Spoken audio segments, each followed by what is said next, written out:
বিরাটের সামনের মাসে। হ্যালো বন্ধুরা, গুড মর্নিং। তো আজকে মানে পুরীর প্রথম দিন। লাস্ট ব্লগে আমি বলেছিলাম যে আমাদের একটা রুম দিয়েছিল, হোটেল দেখিয়েছিলাম, রুম দিয়েছিল, ওখানে আমরা চেঞ্জ করে চলে আসলাম সোজা পুরীর মন্দিরে পুজো দিতে।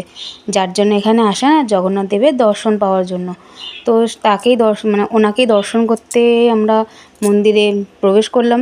এটা মন্দির নয়, এটা হচ্ছে তার বাইরের গেট আর বাইরের পুরো ভিউটা। তো চলো দেখতে থাকি যে কেমন ভিউ। আমার এই প্রথমবার আসা, তো আমি ভীষণ এক্সাইটেড দেখবার জন্য যে কীরকম হয় পুরীর বাইরেটা। এই সাইডটা শুনছি নতুন করেছে, আমি কোনোদিনও আসিনি, শুনেছি আগে অন্যরকম ছিল, এখন এটা এই সাইডটা নতুন করেছে।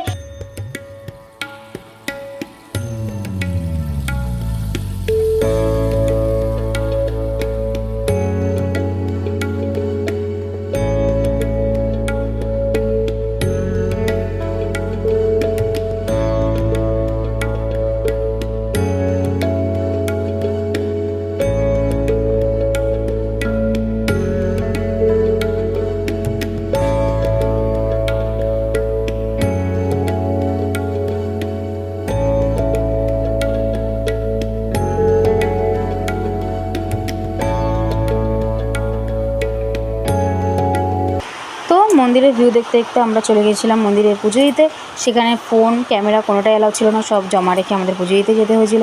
তো খুব সুন্দরভাবে জগন্নাথ দেবের দর্শন পাওয়া গেল, খুব মন পুরো শান্তি হয়ে গেল। তো ওখানে সবাই বলা করছিল যে কোনোবার এরকম ভালোভাবে দর্শন হয় না, যারা আমাদের সাথে এসে তারাও বললো ইভেন যে আমরা লাস্ট 2 বছর ধরে আসছি, ভালো করে দর্শন পাইনি, এবছর যতটা সুন্দর দর্শন আমরা পেয়েছি। তো সত্যি গাইস খুব ভালো লেগেছে। অবশ্যই একবার পুরীধাম আসা উচিত সবারই। তো আমার এই ইচ্ছাটা অনেক দিনের পূর্ণ হলো আজকে। তো এরপরে যা হয় আর কি, সবাই মিলে একটু ফটো তুলছিলাম, ফটো তোলা ভিডিও তোলা সব কিছু কমপ্লিট প্রায় হতেই চলেছে, জাস্ট একটু সময় কাটানো। আর এত সুন্দর দৃশ্য, খুব ভালো লাগছিলো, মনে হচ্ছিলো এখানেই সারাদিন থেকে যাই, এখান থেকে আর কোথাও যেতে ইচ্ছে করছিলো না। আমাদের তো আরও কিছুক্ষণ থাকার ইচ্ছে ছিল। তো ওই দিদিভাইয়া ফটো তুলছিল, তো বললাম চলো সবাই মিলে একসাথে একটা ফটো তোলা যাক। তো এই দেখো না, এই যে ইনি ফটো তোলার মাস্টার। তো এতটাই দুষ্টু, আর এদের দুজনের মধ্যে 1 মিনিটও বন্ডিং হচ্ছিল না, তুই আমার মার কোলে বসবি না, এরকম সামথিং কিছু একটা, বাচ্চাদের মধ্যে যা হয় মারামারি ঝগড়া, এরকমভাবেই জাস্ট আমাদের সময়টা খুব ভালো কাটলো। আর কিচ্ছু না, এটুকুই তো জীবনের পাওয়া, যে একসাথে সবাই যাব, ঘুরবো, আনন্দ করব।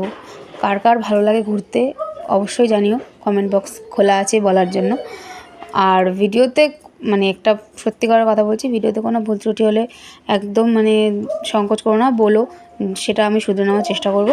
তো এবার আমাদের সব কিছু কমপ্লিট করে এবার আমরা যাব ব্যাক করব হোটেলে, কারণ অনেকটা বেলা হয়ে গেছিলো, বাচ্চাদেরকে খাওয়ানোরও ছিল, কারণ সব কিছুর একটা টাইম মেনটেন করতে হয়। তাই এখানে মন্দির লাস্টবার প্রণাম করলাম, করে মন্দিরকে টাটা বলে চলে আসলাম হোটেলে। তো আজকে হোটেলে জাস্ট দুপুরবেলা আমাদের নিজেদেরই খাওয়া দাওয়ার ব্যবস্থা করা হয়েছিল, কিচ্ছু না, নর্মালি একটু খিচুড়ি হয়েছিল নিরামিষ, যেহেতু সবাই পুজো দিয়েছিল সবাই বললো যে নিরামিষ খাওয়া দাওয়া হবে, তাই জন্য খিচুড়ি, পাঁপড় ভাজা আর বেগুন ভাজা। খিচুড়িটা খুব সুন্দর হয়েছিল খেতে, ভীষণ টেস্টি ছিল, পুরো ভোগের খিচুড়ির মতন লাগছিলো ওখানে।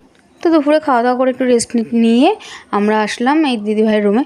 তো সে যার জন্মদিন উপলক্ষে আসা, পুরীতে আসা, যার ছেলে জন্মদিন ছিল, সেই পুজো দিতে এসেছিলো, আর আমরা তাদের সাথে, আমাদেরও ঘোরার ইচ্ছা ছিল, তো আমরাও ঘুরতে এসেছিলাম। তো আসা তারই জন্মদিনের আজকে তার বার্থডে ছিল। তো সকালে পুজো দেওয়া হলো, আর সন্ধ্যেবেলা কেক কাটিংয়ের একটা ছোট্ট অনুষ্ঠান করেছিল। তো সেখানে এসে দেখছি যে একটু ফটো তুলছে, কেক কাটিং হচ্ছে। তো এখানে আমার 2 ছেলেও বসে গেছে। তো সত্যি ফ্যামিলি খুব ভালো ছিল, সবাই মিলে খুব মজা করা হয়েছে, ঠিক আছে। আর এরা কেক কাটার জন্য পুরো বসছিল দুজনেই, কারণ আমার ছোটো ছেলে খুব কেক কাটতে পছন্দ করে, ওরা অপেক্ষা করছিল কখন কেক কাটবে। দেখো না কতটা এক্সাইটেড হতে পারে বাচ্চারা কেক কাটিংয়ের জন্য।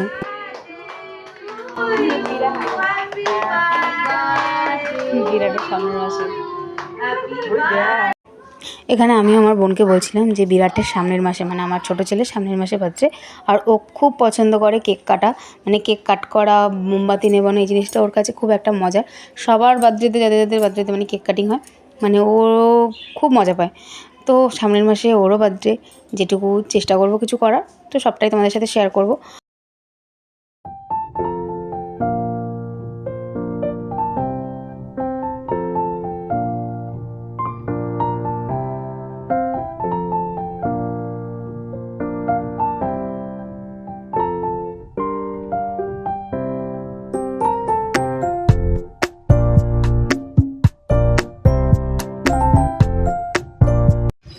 তো চলো একটু বিচ থেকে ঘুরে আসি। তো সবাই মিলে হাঁটতে হাঁটতে চললাম বিচের উদ্দেশ্যে, আর একটু সময় কাটানোর জন্য, কারণ সবাই সবার নিজস্ব লাইফে খুব ব্যস্ত, একদম সময় বের করে কোথাও যা আসা হয় না, আমাদের বিশেষ করে আসা হয় না। তো একটু সময় পেয়েছি পরিবারের সাথে সময় কাটানোর, তাই জন্য তোমার দাদাভাইকে বললাম চলো একটু যাই বিচ সাইডে বসে থাকি, একটু সমুদ্র এনজয় করে আসি, মাইন্ড ফ্রেশ করে আসি। এটাই যা, কারণ ব্যস্ত লাইফ সবারই জীবনে, সব কিছুই আছে, ক্রাইসিস আছে, সব কিছু আছে, সব কিছু ভুলে জীবনটাকে এনজয় করতে হবে, এইটাই যা। বেশ ভালোই লাগছে যে যাই দেখি কেমন, কারণ সবার মুখে এতদিন শুনেছি যে বিচ সাইডে গেলে ভালো লাগে, মন ফ্রেশ হয়, মাইন্ড ফ্রেশ হয়, এবং বিচ মার্কেট খুব সুন্দর, অনেক কিছু পাওয়া যায়। তো অবশ্যই ঘুরবো, দেখবো, তোমাদের সাথেও শেয়ার করব। তো আজকে বিচ মার্কেট ঘুরবো না, আজকে শুধু বিচটা এনজয় করব।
রাতের উত্তাল সমুদ্র প্রকৃতির এক অপরূপ দৃশ্য।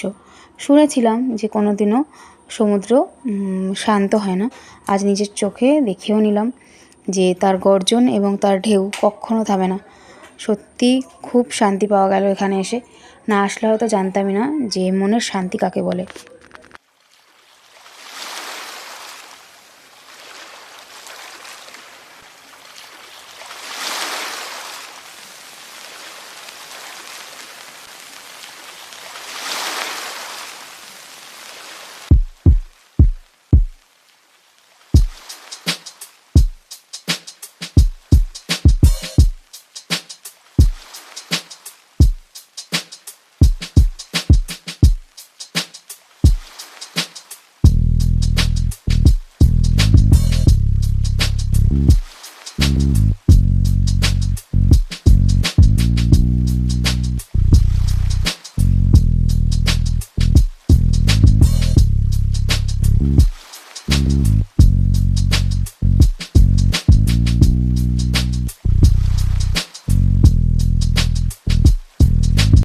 তো চলো এবার একটু সমুদ্রের ধারে বসা যাক। তো আমরা এবার ওপরে উঠে আসছিলাম, কারণ আমরা কেউ মনে হচ্ছিলো এখনই যেন স্নান করি, মানে এতটাই আমরা এক্সাইটেড ছিলাম। তো সেটা তো করা যাবে না, আমরা সবাই নর্মালি ভালো পোশাক পরা, তো সেগুলোই প্রায় ভিজে গেছিলো, আমাদের প্রায় সব ভালো জুতো টুতো ভিজে গেছিলো। আর আমার এই ছোটো জনের তো প্যান্ট ট্যান্ট পুরোই ভিজে গেছে, এত ঢেউ ছিল। তো চলো আমরা বিচে বসে মানে একটু চা খাই, আনন্দ করি আর প্রকৃতির অপরূপ দৃশ্য উপভোগ করি। তো টাটা, দেখা হচ্ছে নেক্সট ভ্লগে।